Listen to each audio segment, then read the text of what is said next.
بسم الله الرحمن الرحيم أرأيت الذي يكذب بالدين فذلك الذي يدعو اليتيم ولا يحض على طعام المسكين.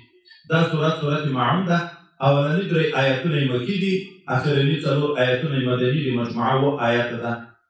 رب کریم اول د مشرکینو حال ذکر کوي. أرأيت الذي آیوین ته هغه څوک یکذب بالدین چې دروغ وایي په ورځ د جزا پورې، قیامت نه مني وایي چې دا دروغ ده.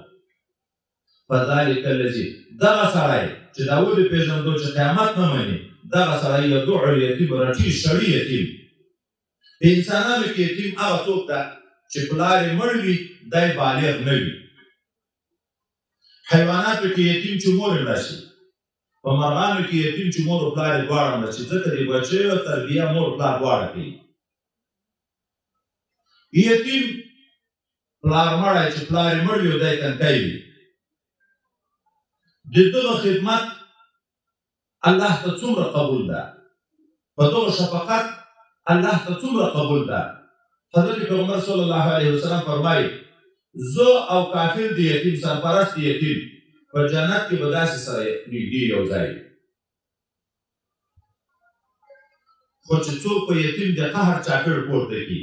د ظلم چاپېړ پورته کړي، بیا الله دومره په ناراضه کېږي، وایي عرش عظیم په حرکت چې الله ته چې ماته اجازه وکړه چې زه په دغه ظالم ور ولوېږم. نبي علیه السلام بهترین کور هغه کور ده چې په هغه کې یتیم وي، خو هغه د کور والا ښه ګزاره ورسره کوي. بدترین کور په کورو کې هغه ده چې په کوم کور کې یتیم وي، خو د کور والا بد ګزاره ورسره کوي. د یتیم مال چې څوک خوري، هغه انما یکونون فی بطونهم نارا، اور خوري اور. حتی د محشر په ورځ د خولې نه د اور لمبې راوځي، خلک به پوښتنه کوي دا څوک ته وایي د یتیم مال یې خوړلی. زموږ په وطن د خدای رحم وکړي، د یتیمانو کور ده، خو د یتیم سرپرست نشته.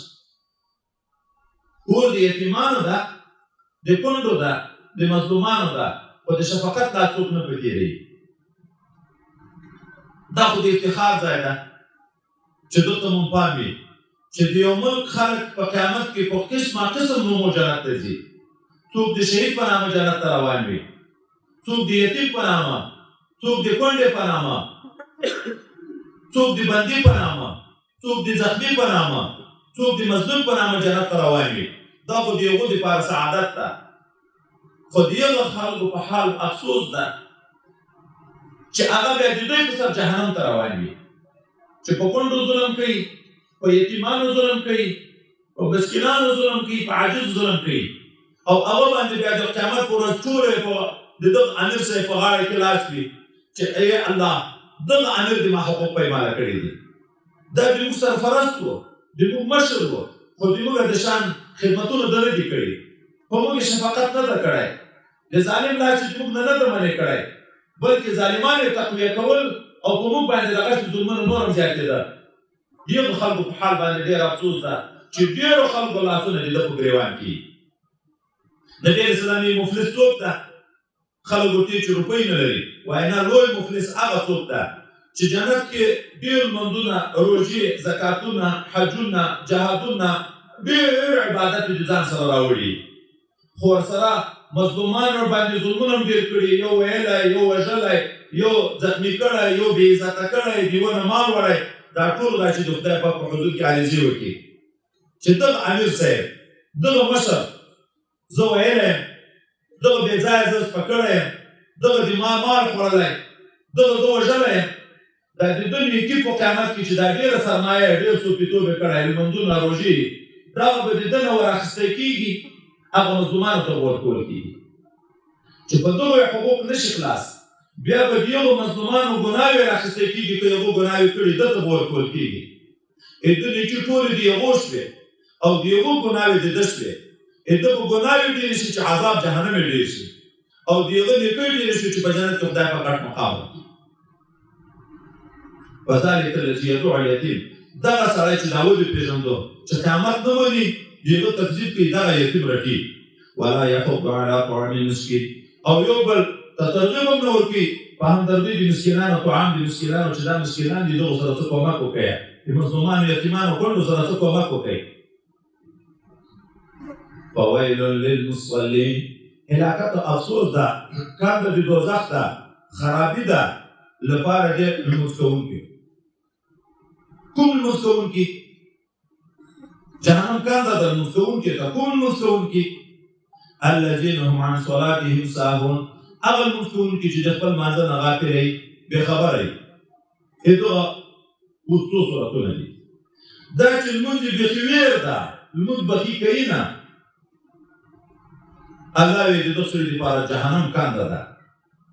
نبی کریم صلی الله علیه وسلم فرمایي څوک چې بې عذره یو لمونځ قضا کوي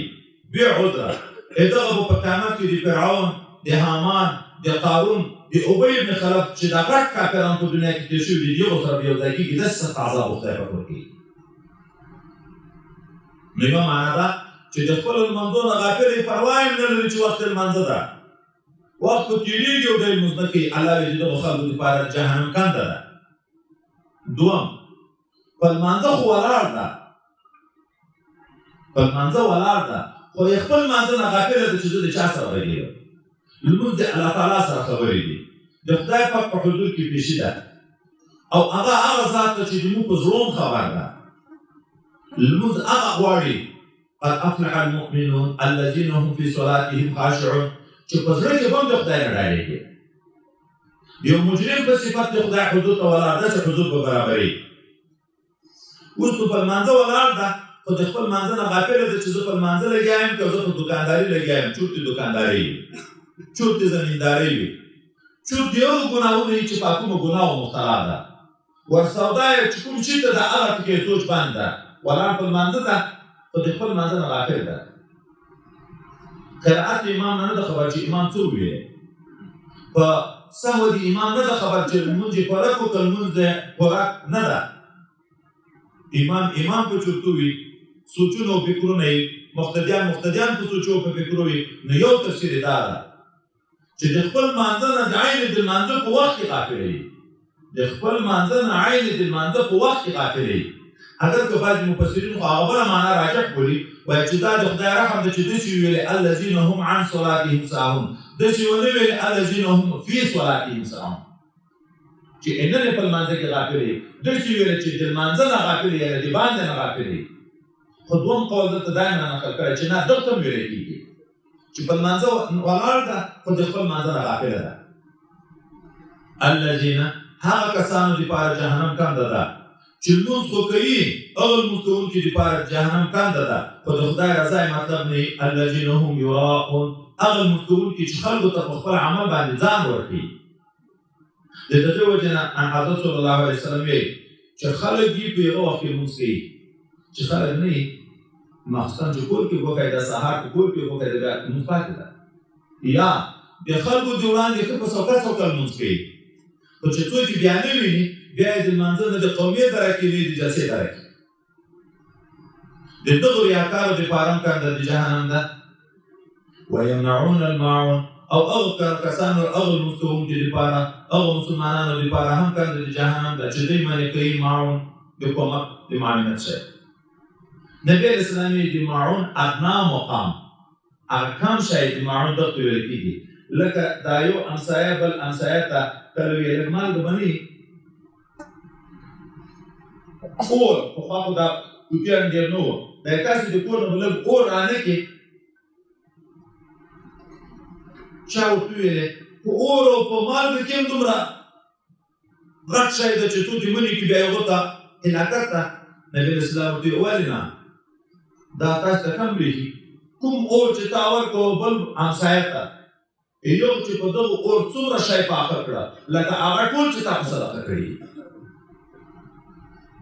تا چې د همسایه کور ته مالګه ورکړه په دغه مالګه چې د دې څومره کتف خوند برابر شو لکه هغه کتف چې ټول تا ورکړي اوس نو تا ته کم شی لیدی کېږي چې منې دې کړو د دغه ټول ثواب نه لاړې محروم شي ادنا یې دا ده غټه زکات ده وایي جهنم د زکات په متعلق کې ده چې د خدای حق نه ادا کوي معون نو هغه سړی د جهنم طرف ته روان وي